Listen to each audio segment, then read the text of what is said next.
Balikan ang nakaraan, tingnan ang kahulugan. Ako po si Father Fiel Pareha at ito po ang ating segment, ang Daily Devotion, na kung saan tayo po ay magdarasal, magbabasa at magninilay kasama ng salita ng Diyos sa buong taon. Manalangin tayo. Sa ngalan ng Ama, ng Anak at ng Espiritu Santo. Amen.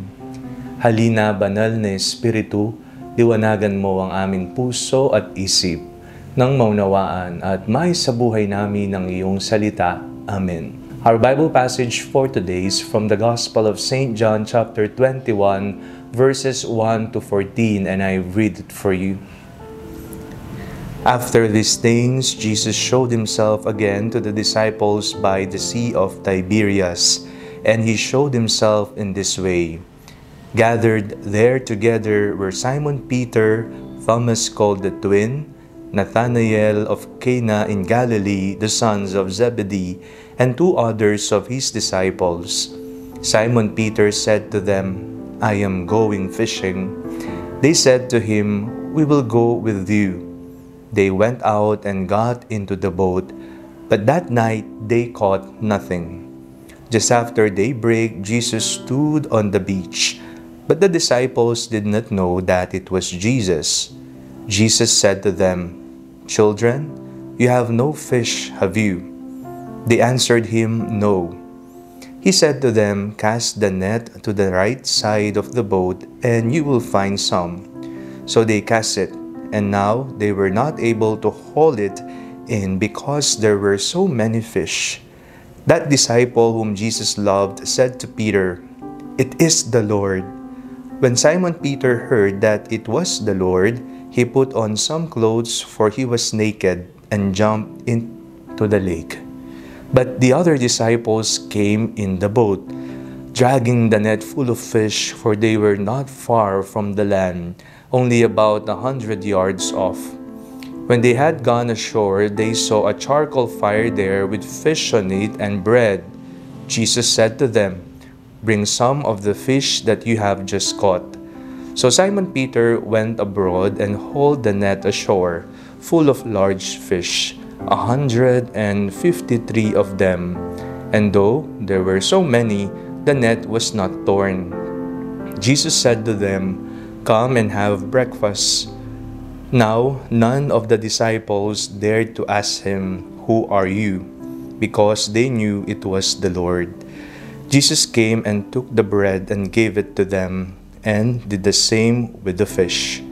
This was now the third time that Jesus appeared to the disciples after he was raised from the dead. Ugali niyo po ba na balikan yung mga nakaraan?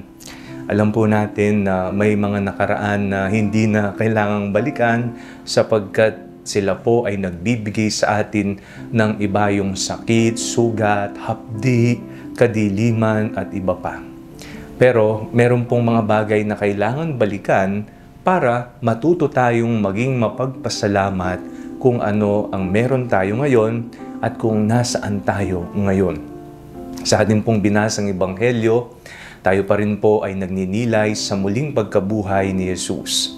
At isa-isa nga pong dinadalaw ni Jesus ang kanyang mga alagad. Ngayon po sa ilog ng Tiberias, naroon si Simon Pedro kasama ng ilang mga alagad at nagdesisyon si Pedro na mangisdang muli. Sa sobrang lungkot, pagkawalan ng pag-asa, siya po ay bumalik sa dating kinaugalian, sa dating buhay, pangingisda. Pero napakagandang balikan ng mga tagpo nung tinawag ni Jesus si Pedro noong una pa.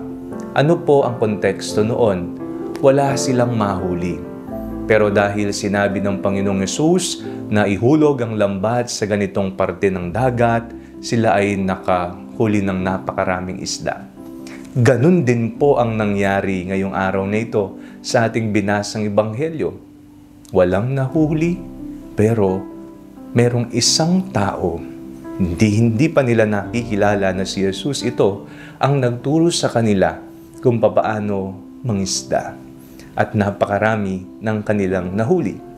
Ang pinakamamahal na alagad, si Juan, ang nagsabing, siya ang Diyos.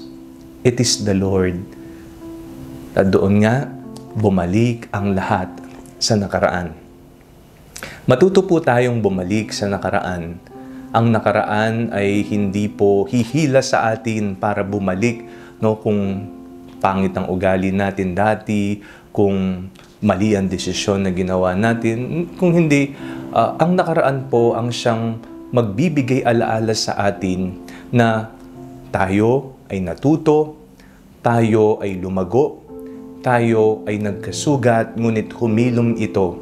Tayo ay nagdesisyong mahalin natin ang ating sarili at ang Diyos.